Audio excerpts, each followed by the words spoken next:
En 2024, encore trop peu de maraîchers adoptent massivement des pratiques agroécologiques.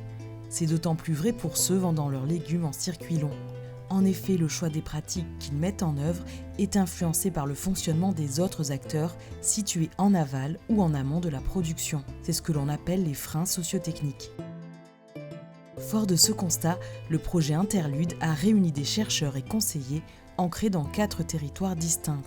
Dans chacun de leurs territoires, ils ont rencontré ces acteurs et cherché les freins sociotechniques à l'adoption de pratiques agroécologiques.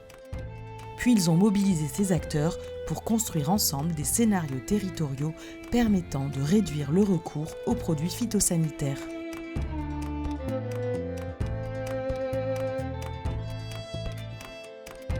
Ici, dans la plaine du Roussillon, la météo clémente permet de produire des légumes frais toute l'année et avec une entrée en récolte plus précoce que les zones de production situées plus au nord, ce qui a favorisé l'organisation d'une filière légumes en circuit long. Cette filière s'est construite autour d'un nombre restreint d'espèces et de volumes importants. La salade, par exemple. Ce territoire concentre ainsi un très grand nombre d'acteurs dédiés à la mise en marché et à la distribution des légumes.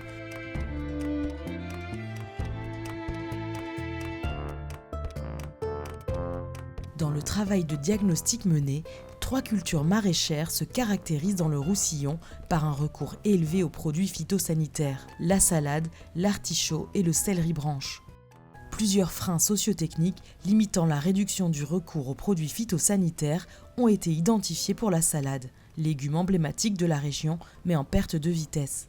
Côté production, les insecticides et fongicides de synthèse contribuent à contrôler les nombreux bioagresseurs de la salade, dont la pression est accrue par la faible diversification des exploitations spécialisées sur cette culture.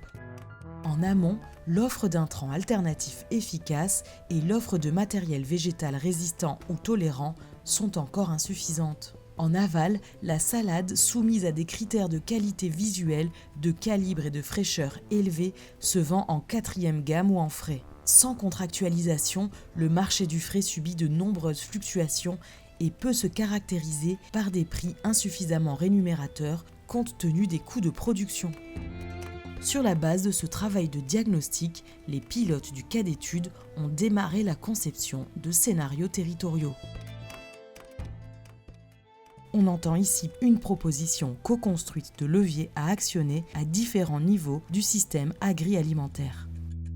Concevoir des scénarios territoriaux consiste à imaginer avec les acteurs du terrain des modes de coordination entre eux favorisant l'adoption de pratiques alternatives par les maraîchers. Cette conception s'appuie donc sur des ateliers multi-acteurs, mais aussi sur des échanges individuels. En Roussillon, 2 ateliers ont eu lieu. Le premier pour imaginer une filière salade commercialisée sans résidus de produits phytosanitaires et le deuxième en complément pour identifier des leviers qui pourraient rendre le maraîchage roussillonnais de demain moins sensible aux aléas. Ils ont réuni des maraîchers, des metteurs en marché, des acteurs du conseil et de la recherche appliquée. À l'issue des 2 ateliers, on a fait le constat qu'on avait un certain nombre de ce qu'on a appelé des briques. Donc on avait des éléments pour poser notre scénario, mais qui avait tout un travail d'assemblage à faire pour que ça devienne quelque chose de cohérent, un espèce de récit cohérent qu'on pouvait partager avec quelqu'un d'autre.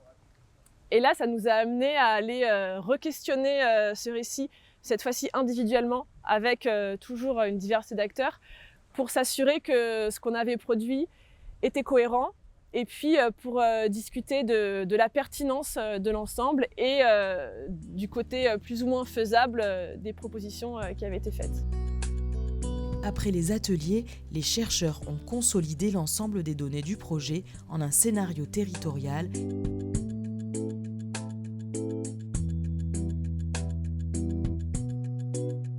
Il repose sur 2 volets complémentaires. Le premier propose un ensemble cohérent de leviers articulés autour de l'itinéraire technique conçu pour une salade sans résidus.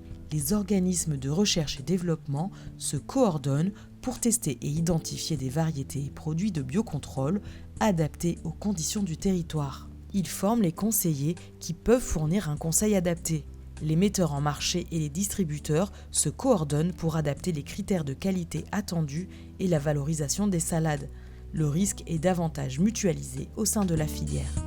Le deuxième volet vise à offrir à cette salade sans résidus un environnement de production plus favorable, limitant le risque d'apparition et de développement de bioagresseurs. Il repose sur 2 piliers, une meilleure coordination de la recherche et développement, du conseil et de la production pour améliorer la santé des sols et la diversification des successions culturales dans les exploitations produisant de la salade, permise par des accords entre les maraîchers et ou par l'élargissement de la gamme des metteurs en marché. Aujourd'hui, les pilotes des cas d'études ont réussi le pari de produire un scénario territorial cohérent et prometteur avec les réalités du territoire. Ça a permis à des gens qui, même s'ils sont dans un petit territoire, ne se rencontrent pas tous les jours. Ça leur a permis de se rencontrer, de discuter. Ça, c'est un retour qui nous a été fait par plusieurs participants aux ateliers. D'autres scénarios existent et le travail ne fait que commencer.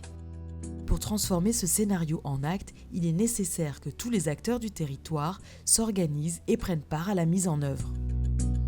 Il n'y a pas de recette toute faite, par contre, il y a des idées ou des initiatives qui peuvent servir de source d'inspiration. Mais il n'y a pas de recette toute faite aussi parce que le contexte évolue en permanence et que ce que les acteurs ont essayé de faire il y a quelques années, avec plus ou moins de succès et de difficultés, peut dans certains cas mériter d'être réexploré dans le contexte actuel et pour la problématique du projet. Vous souhaitez en savoir plus, lisez la brochure détaillant le travail réalisé et explorez les autres cas d'études.